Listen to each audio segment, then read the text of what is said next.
Hello, I'm Essay, your AI essayist. Please note that all content, audio and video in this presentation are AI generated.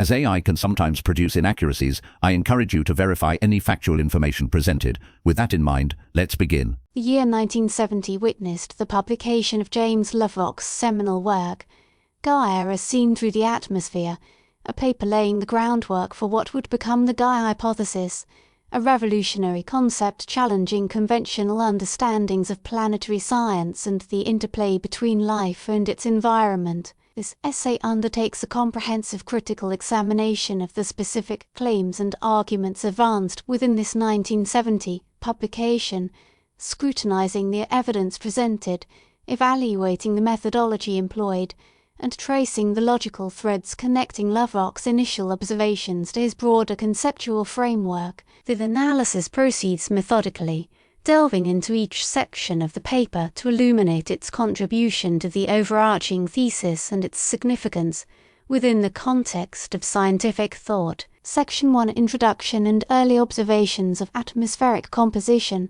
The paper commences with a stark observation: the Earth's atmosphere exhibits a peculiar disequilibrium, a state far removed from what equilibrium chemistry would predict in the absence of life. Gases like methane and nitrous oxide, highly reactive in an oxygen-rich environment, persist at concentrations far exceeding those expected from purely abiotic processes. Lovelock postulates that this persistent disequilibrium itself constitutes prima facie evidence for a homeostatic mechanism operating on the planetary scale. The stability of these gases, despite their inherent instability, necessitates a continuous source, a source he attributes to biological activity. He highlights atmospheric oxygen at a concentration of 21%, a level maintained despite its propensity to readily oxidize other elements. The argument emphasizes that abiotic reactions would have driven atmospheric composition to a chemically dead equilibrium, making present sustained disequilibrium remarkable. Section 2, The Role of Biological Sources and Sinks. Lovelock elaborates on the hypothesized mechanisms responsible for maintaining this atmospheric disequilibrium, emphasizing the role of biological organisms as both sources and sinks of key atmospheric components. He posits that certain bacteria produce methane in anaerobic environments, while other organisms consume it in aerobic zones, establishing a dynamic equilibrium. Similarly, he suggests that nitrous oxide, another potent greenhouse gas, is primarily a product of bacterial denitrification and nitrification processes in soils and oceans. The paper emphasizes the intricate interplay between the biosphere and the atmosphere, where biological processes continually influence the composition of the surrounding environment. This section presents a complex web of interactions where life is not a passive bystander, but an active engineer of its own habitat. Specific bacterial species, while not enumerated, this absence underscores a nascent stage of understanding of microbial ecology in the 1970s. Section 3, Evidence from Volatile Elements and Compounds. The paper turns its attention to the distribution of volatile elements and compounds, such as iodine and sulfur, providing further evidence for biological mediation of the atmosphere. Lovelock notes that these elements, essential for life, are often found in the atmosphere at surprisingly high concentrations, suggesting a mechanism for their transport from the oceans to the land. He proposes that marine algae and other organisms produce volatile organic compounds, such as diethyl sulfide, which then evaporate into the atmosphere, carrying iodine and sulfur along with them. These volatile compounds then decompose in the atmosphere, releasing the essential elements over landmasses. The section highlights an elegant system wherein life actively participates in the cycling of crucial nutrients on a global scale, fostering its own survival and expansion. This represented a paradigm shift from viewing element cycles as purely geochemical phenomena. Section 4, The Concept of Homeostasis and Planetary Regulation. Lovelock introduces the concept of homeostasis, borrowing from the biological sciences, to describe the self-regulating capacity of the Earth system. Homeostasis, in a biological context, ascribes the tendency of living organisms to maintain internal stability in the face of external fluctuations. Lovelock extrapolates this concept to the planetary scale, arguing that the Earth, through the interactions between its biosphere, atmosphere, oceans, and land, behaves as a self-regulating system, maintaining conditions suitable for life. In this section, he begins to articulate the core of the Gaia hypothesis: the Earth functions as a single, self-regulating organism. This section introduces the controversial idea that feedback loops, driven by biological activity, contribute to planetary stability. He asserts that these regulatory processes are not merely accidental byproducts of life, but rather actively contribute to maintaining conditions favourable for its continued existence. Section 5: Early Models and Feedback Mechanisms. The Gaia as seen through the atmosphere essay contained preliminary thoughts concerning feedback mechanisms. Lovelock describes a simplified model of planetary temperature regulation involving cloud albedo and algal blooms. He postulates that as planetary temperature increases, the growth rate of certain algae in the oceans also increases. These algae release dimethyl sulfide into the atmosphere, leading to the formation of cloud condensation nuclei, which in turn increase cloud albedo, reflecting more sunlight back into space and cooling the planet. This constitutes a negative feedback loop, stabilizing planetary temperature. The description, while simplistic, offered a tangible example of how biological activity could directly influence the Earth's climate. Lovelock acknowledges the speculative nature of this model, emphasizing the need for further research to validate its assumptions and quantify its effects. He states the model serves as an illustration of the potential for biological regulation, rather than a definitive explanation of planetary temperature control. Section 6: Implications for detecting life on other planets. Lovelock addresses the implications of his findings for detecting life on other planets. He notes that the observation of atmospheric disequilibrium could serve as a powerful biosignature, indicating the presence of living organisms. He argues that a planet with an atmosphere in chemical equilibrium would be unlikely to harbour life, as it would lack the constant input of energy and materials necessary to sustain biological activity. Observing distant exoplanets for atmospheric spectra indicating chemical disequilibrium could potentially reveal their biological activity without the need for direct physical exploration. This section proposes the use of atmospheric analysis as a remote sensing tool for detecting extrasolar life, a principle driving modern astrobiology research. The essay suggests that the search for life beyond Earth should focus on identifying planets with atmospheres exhibiting similar deviations from chemical equilibrium as the Earth's atmosphere. Section 7: Rebuttals to reductionist views. Lovelock presents a counterpoint to reductionist approaches prevalent in scientific thought. He asserts the necessity of considering the Earth as an interconnected whole, resisting the temptation to isolate individual components. He argues that focusing solely on local processes and neglecting the global interactions between different spheres of the Earth system leads to an incomplete and potentially misleading understanding of planetary dynamics. Lovelock embraces a holistic perspective, emphasizing the emergent properties that arise from the complex interplay of physical, chemical, and biological processes. This section challenges prevailing scientific methodologies that prioritize analysis of individual systems over comprehensive synthesis of interconnected global processes. The essay insists that true comprehension of planetary dynamics requires a shift in perspective, embracing a view of the Earth as a complex, self-regulating system. Section 8: Addressing early criticisms and limitations. Lovelock anticipates and addresses several potential criticisms of his hypothesis. He acknowledges the complexity of the Earth system and the difficulty in definitively proving causal links between biological activity and specific atmospheric phenomena. He concedes that the Gaia hypothesis is not yet a fully developed theory,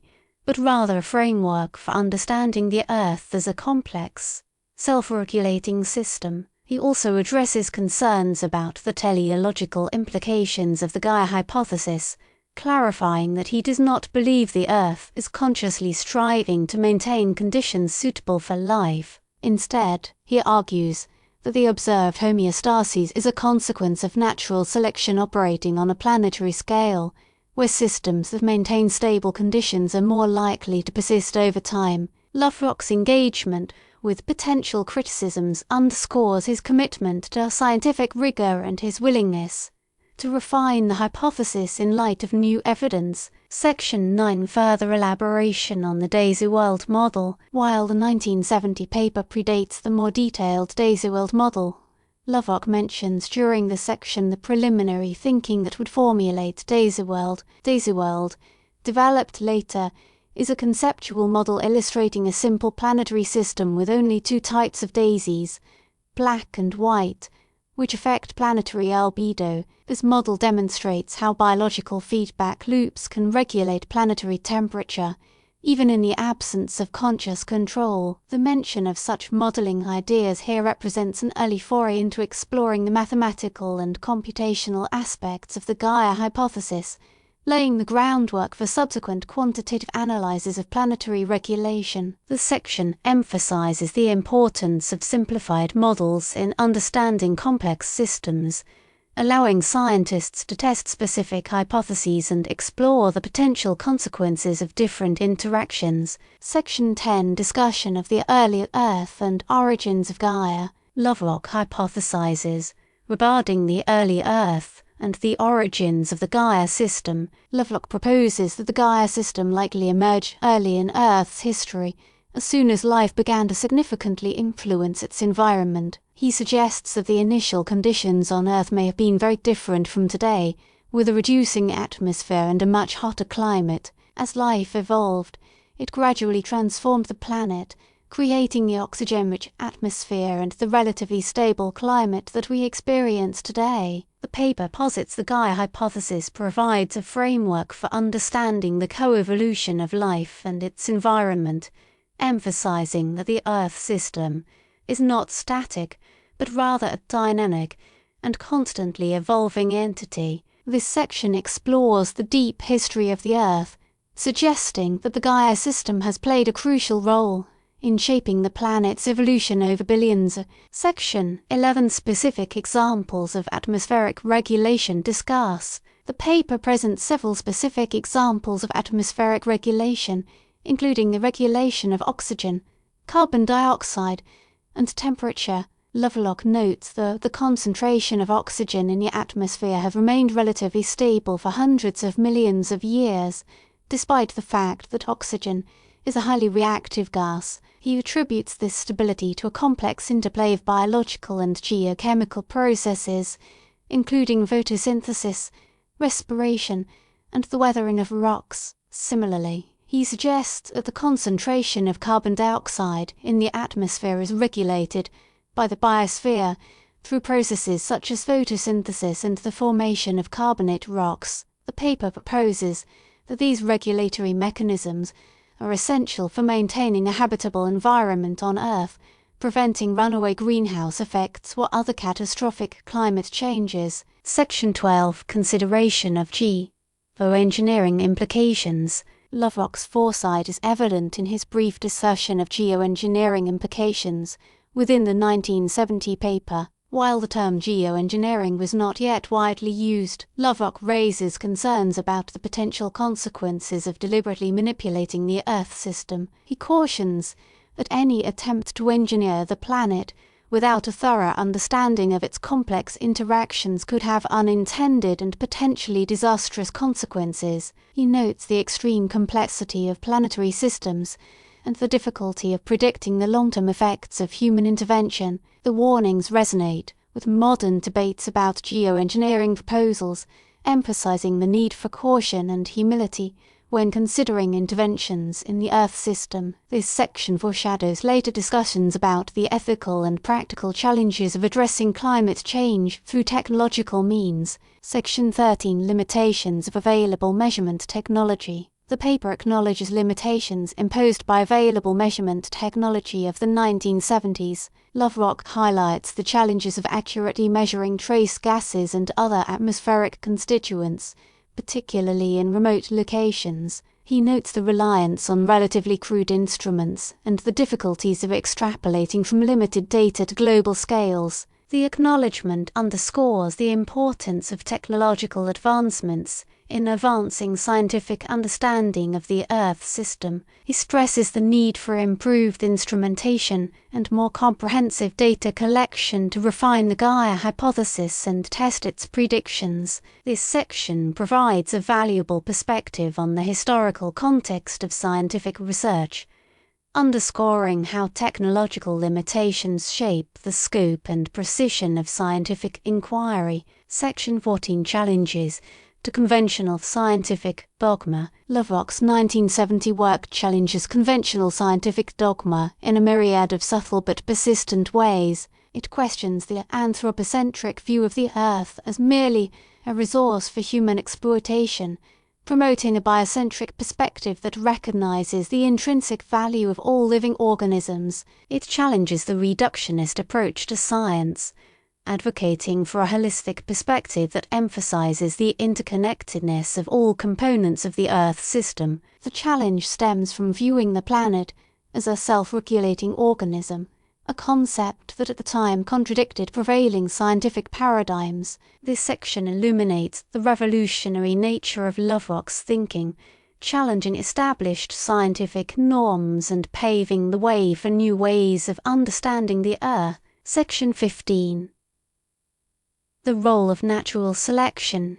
In Gaia, Lovelock refines his argument concerning a role of natural selection in the context of Gaia. He posits that natural selection operates not only on individual organisms, but also on the entire Earth system. Systems that are stable and self-regulating are more likely to persist over time, while those that are unstable and prone to collapse are less likely to survive. Though Earth cannot conventionally reproduce, Lovelock proposed that if life were to arise on multiple planets, the ones exhibiting characteristics of what would later be known as Gaia would be more likely to sustain life and by extension persist and or spread further. This reframing places the entire Gaia system within the broader framework of evolutionary theory, providing a mechanism for understanding how self-regulation could have emerged and be maintained over billions of. Section 16. The importance of interdisciplinary collaboration. The Gaia as seen through the atmosphere essay underscores the significance of interdisciplinary collaboration in advancing our understanding of the Earth system. Lovelock acknowledges the need for expertise from various fields, including biology, chemistry, physics, geology, and climatology, to fully grasp the complexities of planetary regulation. The essay implicitly advocates for a more integrated approach to scientific research, breaking down traditional disciplinary boundaries in order to foster new insights and discoveries. This section highlights the collaborative spirit of scientific inquiry, recognizing that tackling complex challenges requires the combined knowledge and skills of diverse experts. Section 17. Long-term stability and resilience. The paper implicitly touches upon the long-term stability and resilience of the Gaia system, though not explicitly stated.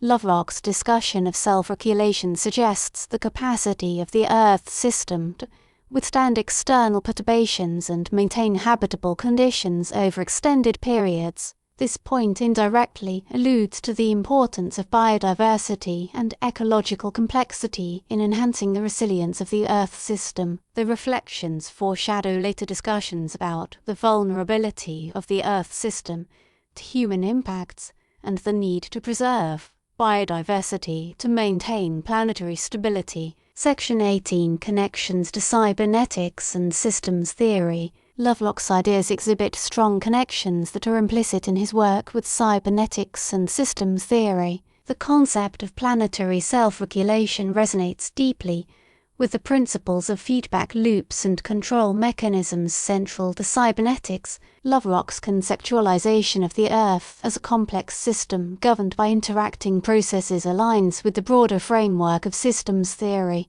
This section offers an alternative lens for interpreting Lovelock's work, highlighting its intellectual roots in the emerging fields of cybernetics and systems theory that influenced his thinking. Section 19, Considerations of Human Impacts. The essay contains early considerations of human impacts on the Gaia system. Lovelock expresses some concern about the potential consequences of human activities, such as deforestation, pollution, and climate change, on the Earth's capacity for self-regulation. The concerns, though expressed cautiously, foreshadow later warnings about the dangers of disrupting the delicate balance of the Earth system. The section underscores the importance of understanding the complex interactions within the Earth system in order to mitigate the negative impacts of human activities. Section 20, The Future of Gaia Research. Lovelock concludes with reflections on the future of Gaia research.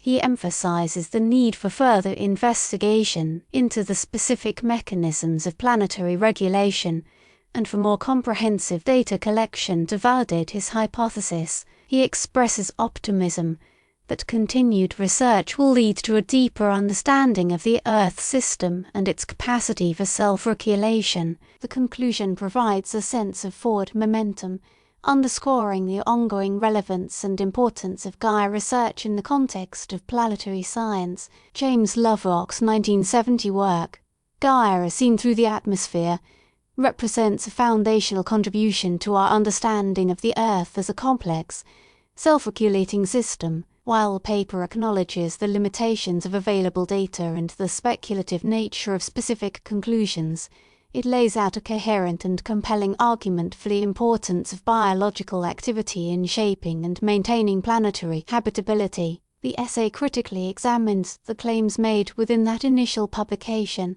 emphasizing those arguments remain relevant in light of ongoing environmental challenges. The Gaia hypothesis, born from these early observations, continues to inspire scientific inquiry and challenge conventional scientific paradigms, urging us to embrace a more holistic and integrated view of our planet. We really appreciate you tuning in to this AI-powered presentation. Our goal is to push the boundaries of AI in content creation, and your input is invaluable. If there's a particular subject you'd like to see us tackle next, or if you have suggestions on how we could fine-tune our AI's creative prompts, please don't hesitate to leave your ideas in the comments section. We're excited to bring you more unique content very soon.